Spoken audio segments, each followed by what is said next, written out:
Good morning, everyone. Welcome to another Rookie Card Collector 123 video. In today's episode, we're going to look at another group of Negro and Winter League baseball memorabilia items. We're going to look at some photographs, some postcards, scorecards, programs, and I believe we also have a advertising broadside as well. So lots of different items today, lots of Hall of Famers we're going to show. So today we're going to start with items from the 1942 season, and we're working our way backwards. We began in the mid-50s, and we're at 1942 right now.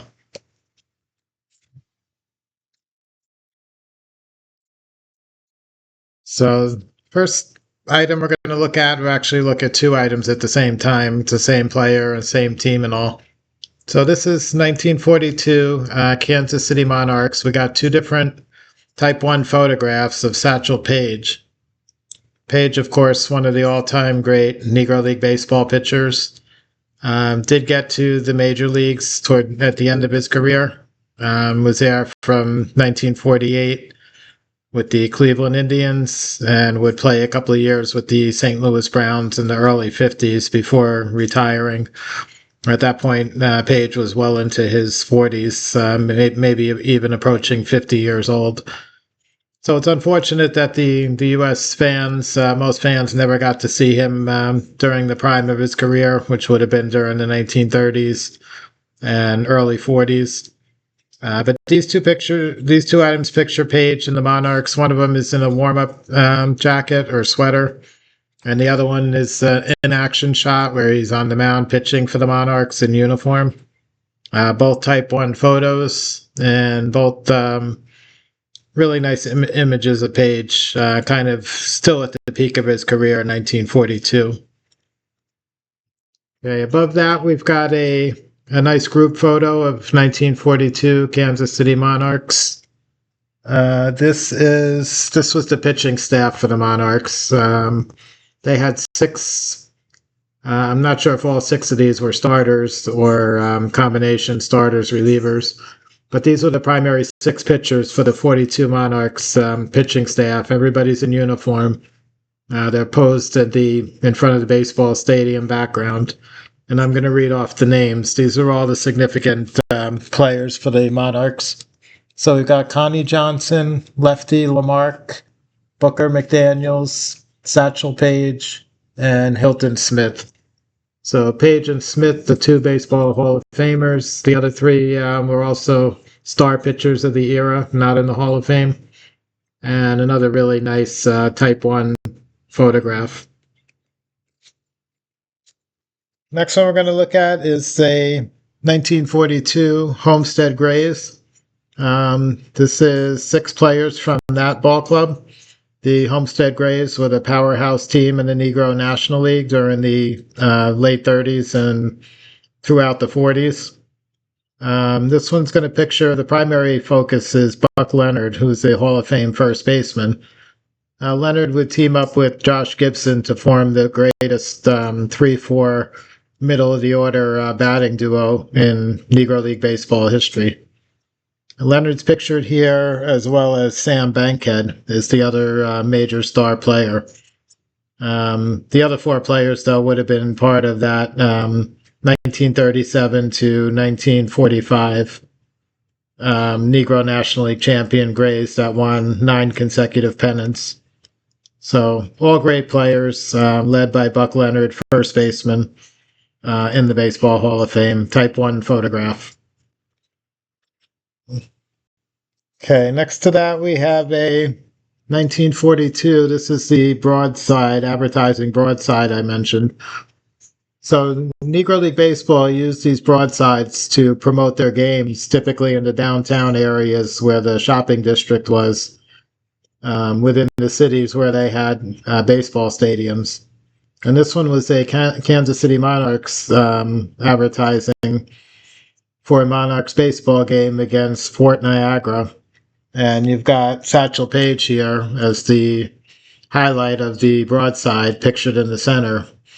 This one, I believe, is a unique pose. A lot of Paige images share the same few poses. This one I've never seen before other than on this broadside. So a really cool piece. These broadsides are usually measured somewhere in the 18 inches by 28 inches. They were quite large, and they normally would hang in the windows of the local merchants and stores in the downtown areas, like I said. And this one was taking place at Offerman Stadium in Buffalo. So it appears the Monarchs were on the road, playing a road series there. And of course, Page was a star attraction wherever he went. The Negro League Baseball fans would flock to the stadium to watch him pitch. Next to that, we have another really unique item. This one is a souvenir program, and this was promoting a San Francisco's Colored All-Stars versus the Coast League All-Stars. And I believe the Coast League All-Stars was referring to the Pacific Coast League, which was basically its own professional league during the 1940s.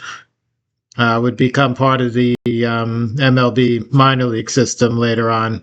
But throughout the teens, 20s, 30s, and into the 40s, it was an independently operating professional league.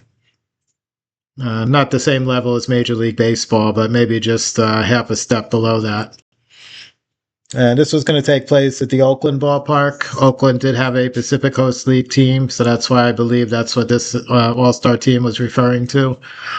And the San Francisco Colored All-Stars appear as if they were highlighted by Satchel Paige. The Paige is pictured here in a Bismarck uniform. That was a local Midwest team that Paige spent one season pitching for, which was 1935 to 36. Him and Hilton Smith, another Monarchs Hall of Fame pitcher, both pitched on the same Bismarck team, along with catcher Quincy Troop, I believe, was on this team as well. So, souvenir program from a 1942 Negro League All-Stars versus a Pacific Coast League All-Star team. Really unique item.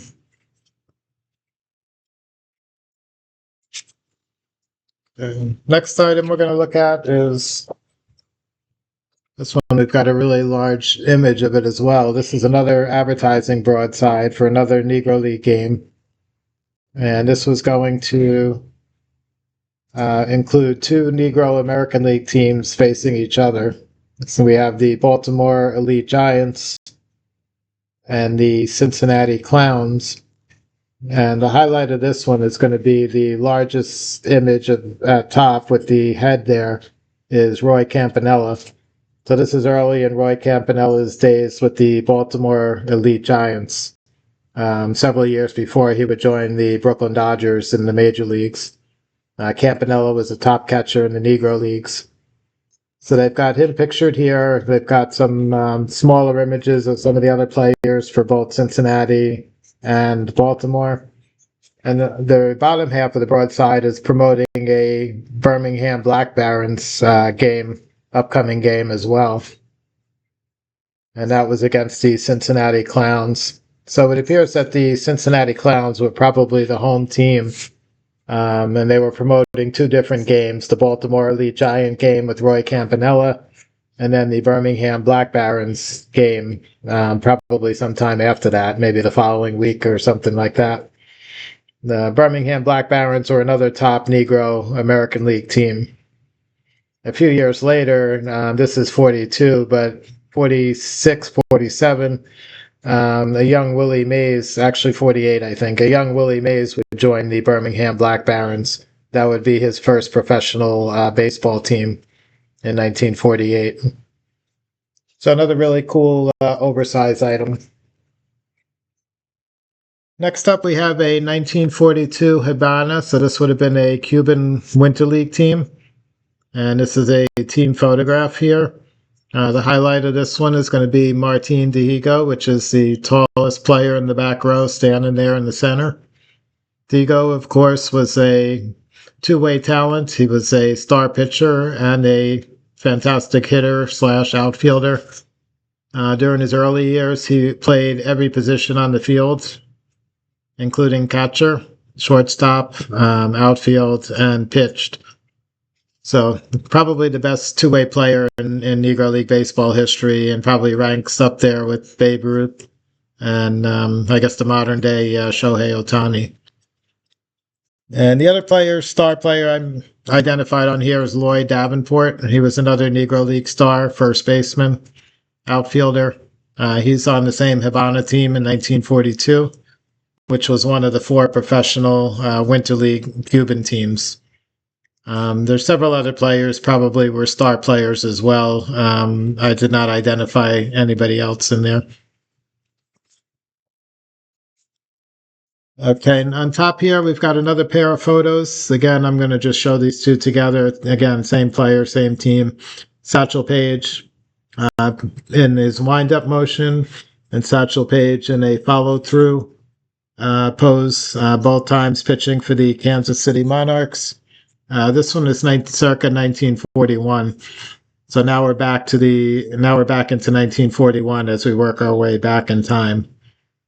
So two more really cool Type 1 Satchel Paige Kansas City Monarch images.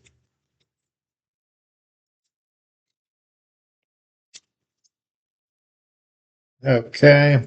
Next one we're going to look at is another Satchel Paige Kansas City Monarchs Type 1 photo, also 1941.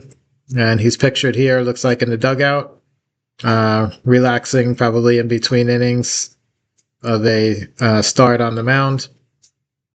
And another nice, this one's more of a portrait image of Paige as opposed to the full body poses we've been looking at. Next to that one, we've got this one we haven't seen yet today. This is Josh Gibson. Gibson, of course, the devastating slugger from the Homestead Grays, played with Buck Leonard on that dynasty that I talked about with the 1935 to 1937 to 45 Grays that won 9 consecutive pennants. Gibson, with the inclusion of MLB record books and Negro League stats being added to them, is now the all-time highest career batting average in professional baseball history. He overtakes Ty Cobb. Gibson also is the all-time, I believe, slugging leader and OPS leader, I believe, as well. So phenomenal catcher, phenomenal hitter, slugger. Unfortunately, passed away in 1946 before any Negro League ball players were able to make it into Major League Baseball. Jackie Robinson would shortly after become the first, and Gibson would never get the chance. Next up, we're going to look at another program, Sportsman's Park in Chicago. This one is pretty rough shape, it looks like. It's kind of tattered around the edges and all. But the main image of Satchel Paige on the cover of the program is pretty much unaffected, and a really amazing piece. It's highlighting a Kansas City Monarchs versus Chicago American Giants game, and it mentions Leroy Satchel Paige right underneath that. This probably included a scorecard, so you can score the game while you were there. It's a program. It might have some individual player photos inside, and of course, a lot of the local businesses would advertise in these programs and scorecards as well. And next to that, we've got a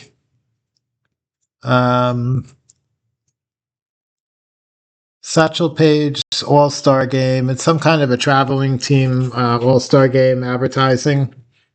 This one looks like it's a broadside. It's got a roster of some of the players that were there. I see it looks like Monarchs players and a local hospital team, which is quite interesting. But another 1941 Negro League broadside promoting an upcoming game, and of course Satchel Paige. I don't know if you can make him out there, pictured in the center, highlighting the fact that he's going to be pitching this All-Star game for the Kansas City Monarchs. It's got several names of Monarch players, including Hilton Smith, fellow Hall of Famer, on the same pitching staff as Paige. Okay, then we've got another Negro League broadside. We've got this one is a Negro League All-Star team, a Satchel Paige traveling All-Star team, which is really interesting. And they're playing a Louisville Colonels team. I believe they were some sort of professional baseball, Louisville Black Colonels. And it's a game on Sunday, June 16th. So this broadside's promoting that, and the central image again, Satchel Paige. Paige was the biggest drawing card in Negro League Baseball, so that's why he's constantly appearing on all these advertising broadsides promoting the upcoming games. He would draw more fans than anybody else in Negro League Baseball. And above that, we have one more advertising broadside. This one pictures the entire Kansas City Monarchs team from 1941, including Satchel Paige, Hilton Smith, and two other Hall of Famers, Willard Brown and Buck O'Neill. When I was collecting Negro League memorabilia in the 20-teens, I actually had this exact broadside. It's actually part of a bigger broadside, and it's cut off with just the Kansas City Monarchs team photo. Part of it is here. And I was able to get Becca to later grade that and encapsulate it as authentic for me, as of course I wanted everything in my collection to be graded. So that's going to wrap up today's episode. We got a chance to see a lot more super rare pieces, lots of one-of-a-kind items, and a lot of Satchel Paige items, Josh Gibson, Roy Campanella, Hilton Smith, many Hall of Famers, and stuff you probably you want to keep a lookout for, but good chance you may never see a lot of these items come up for sale. Most of them are one of a kind. So anyway, I hope you enjoyed today's video. Have a great day, and I'll catch you guys again on the next one.